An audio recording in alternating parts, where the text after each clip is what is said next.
Muy buenas noches, les habla Elio Romero, conductor de este espacio radial de análisis histórico. Hoy vamos a dialogar sobre los acontecimientos previos a la independencia de Bolivia, desde el primer grito libertario en 1809 hasta la conformación del Estado.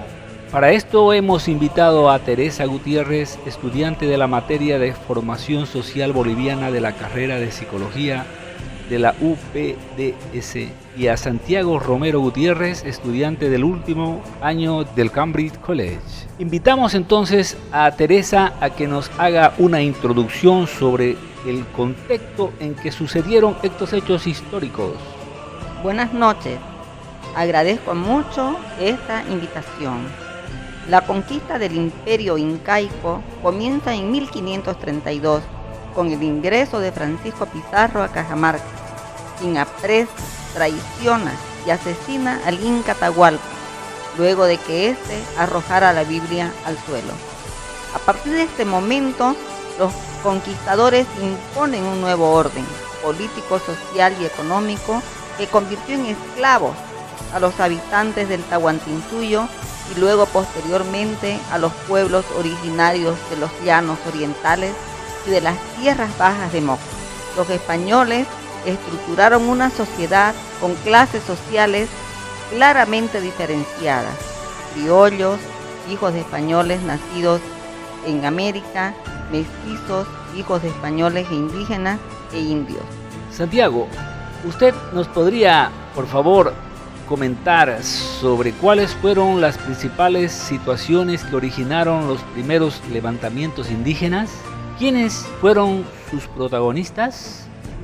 Buenas noches, un gusto participar en este espacio. Luego de más de 2000 años de sufrir múltiples abusos y de ser sometidos a la mita, que en quechua significa turno, que era un sistema de trabajo forzado mediante el cual se hacía trabajar por turnos a los indios en las minas de oro y plata, producto de lo cual murieron muchos originarios. En 1780, José Gabriel Condorcanqui Túpac Amaru se rebeló contra los corregidores abusivos, siendo descuartizado vivo por ello. Misma suerte corrió Julián Apaza Túpac Yupanqui, quien se rebeló con la colaboración de su esposa Bartolina Sisa y su hermano Andrés Apaza. Otra importante rebelión encabezó Tomás Catari, reclamando el aumento arbitrario del tributo por parte de los españoles. Este personaje también fue castigado con la muerte. Muchas gracias, Santiago. Luego de estos levantamientos indígenas, en las primeras décadas de 1800, comenzaron a levantarse también los criollos, ¿verdad, Teresa?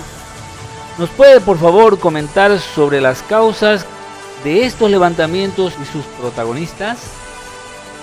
Así es, la explotación económica y el maltrato por parte de las autoridades españolas a los originarios también se extendió a los criollos, que a pesar de ser hijos de españoles tenían menos privilegios, por lo que comenzaron a considerarse americanos.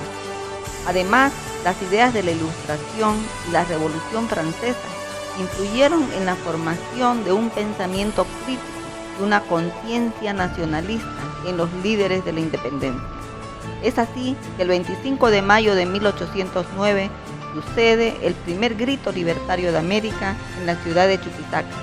El principal líder fue Jaime Sudáñez, quien organizó un levantamiento popular contra las autoridades de la Real Audiencia de Charcas.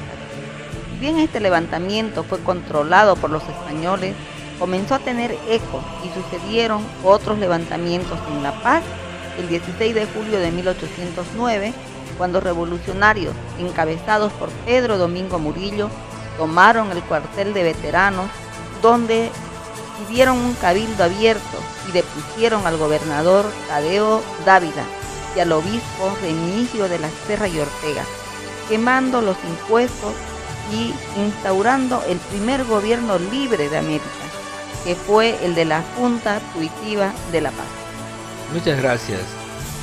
Santiago, ¿puedes recordar las famosas palabras de Pedro Domingo Murillo antes de ser ejecutado en la horca con los españoles?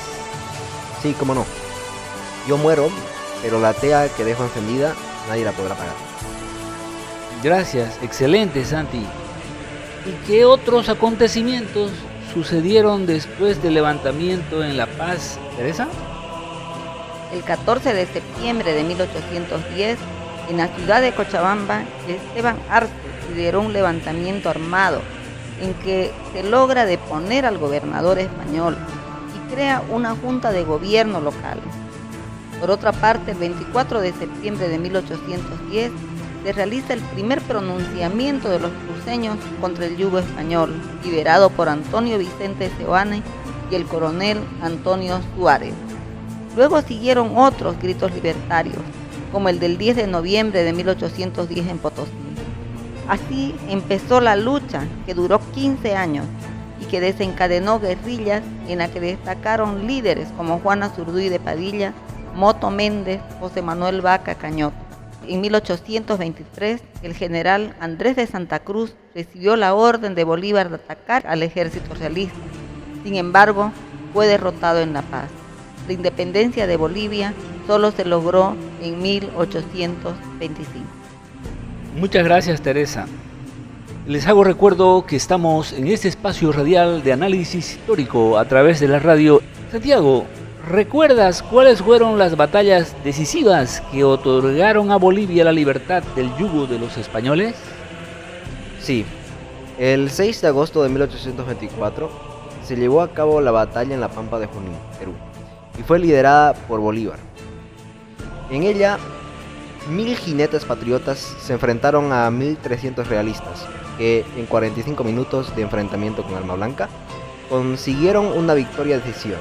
Por otra parte, el 9 de diciembre de 1824, en la Pampa de Ayacucho, Perú, Antonio José de Sucre lidera a 6000 patriotas que se enfrentaron a 8000 realistas durante 3 horas utilizando armas de fuego y blancas, obteniendo la victoria decisiva para la independencia del Perú, Bolivia y toda Sudamérica. Muchas gracias, Santiago.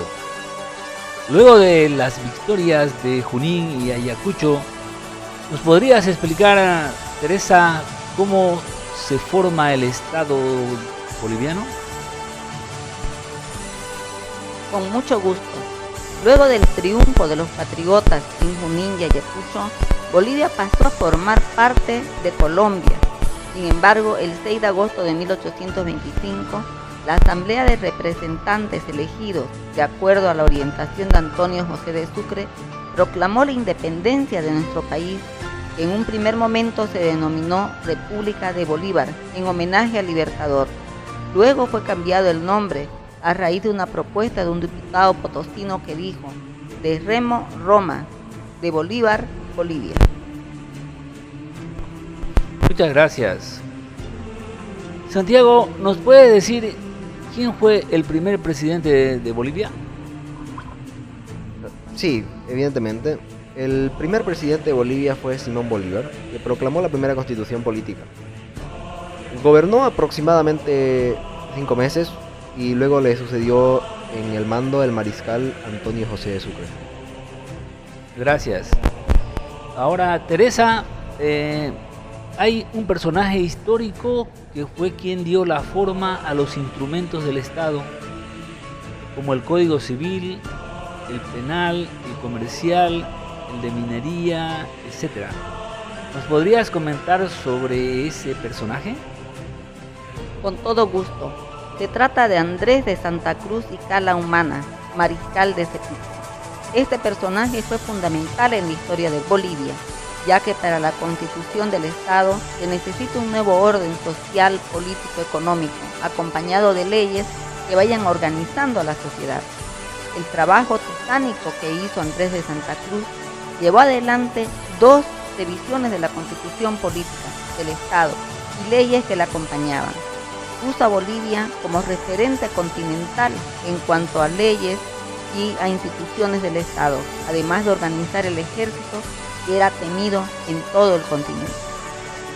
Muchas gracias, Santiago y Teresa, por este diálogo que nos ha permitido compartir con nuestra amable audiencia los acontecimientos históricos desde los levantamientos armados contra la corona española hasta la constitución de la República de Bolivia. Será hasta una nueva oportunidad cuando estemos aquí en este programa radial en el espacio de análisis histórico por la radio. Gracias, muy buenas noches.